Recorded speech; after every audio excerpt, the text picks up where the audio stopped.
Question 11. A number machine is shown below. Circle your answer in each of the following. So we have part A, B and C here, multiple choice questions worth 1 mark each. So this is the number machine and there are 2 functions. So I put something into the machine, then I have to take away 7, and then with that answer then I have to times that by 3, and that will give me the output. So part A says the input is 4. So the input is 4, then it goes into the machine and then you have to minus 7. So here I'm doing 4 minus 7. So I can do a number line for that. 4, 3, 2, 1, 0.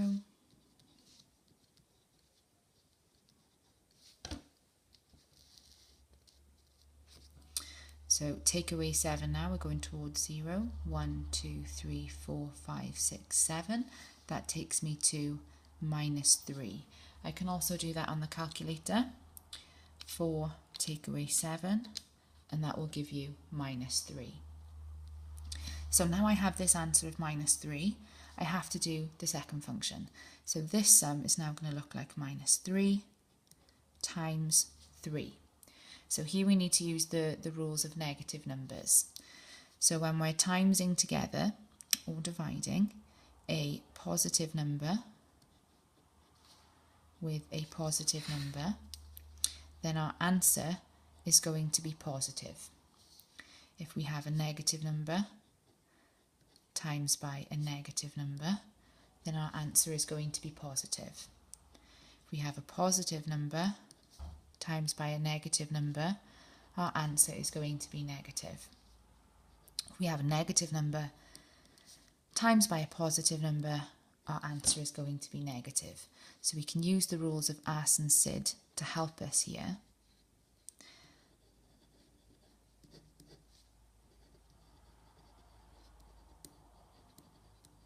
So AS is add same signs,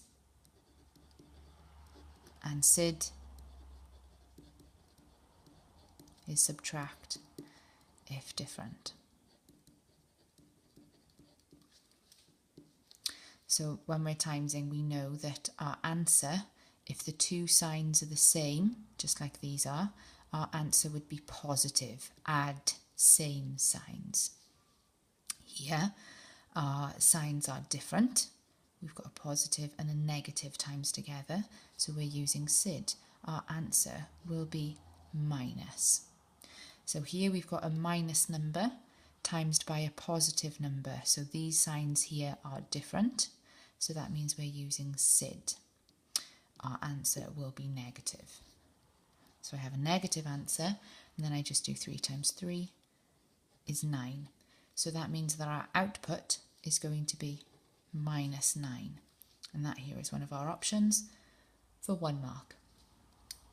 Part B. When the output is 15, the input is what? So this time we're going from the output to the input.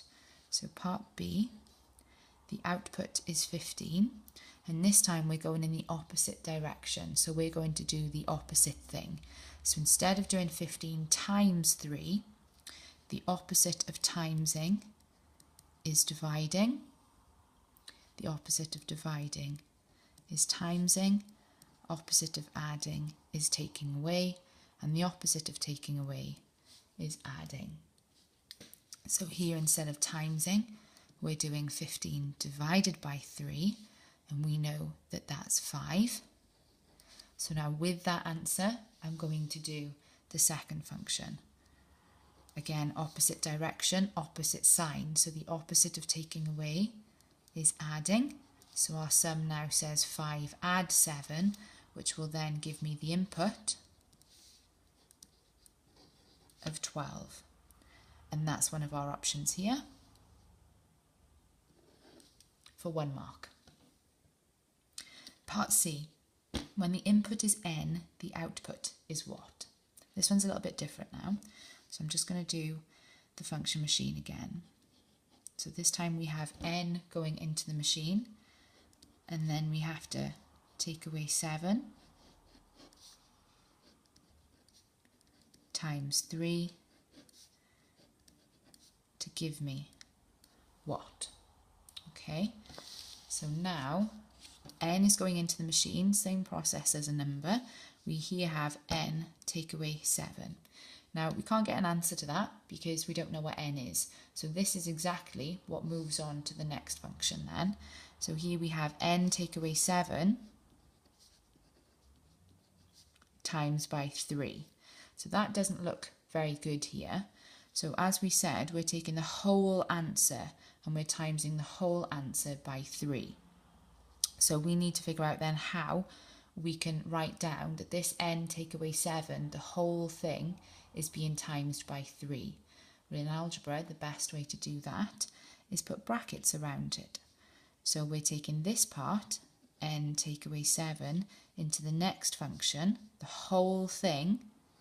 So I'm going to put brackets around the whole thing, and then I'm timesing that by 3. So this now means 3 times n take away 7, and that will give you 1 mark. So we'll just do another little example there. So if I put n into another machine, and this machine said add 5,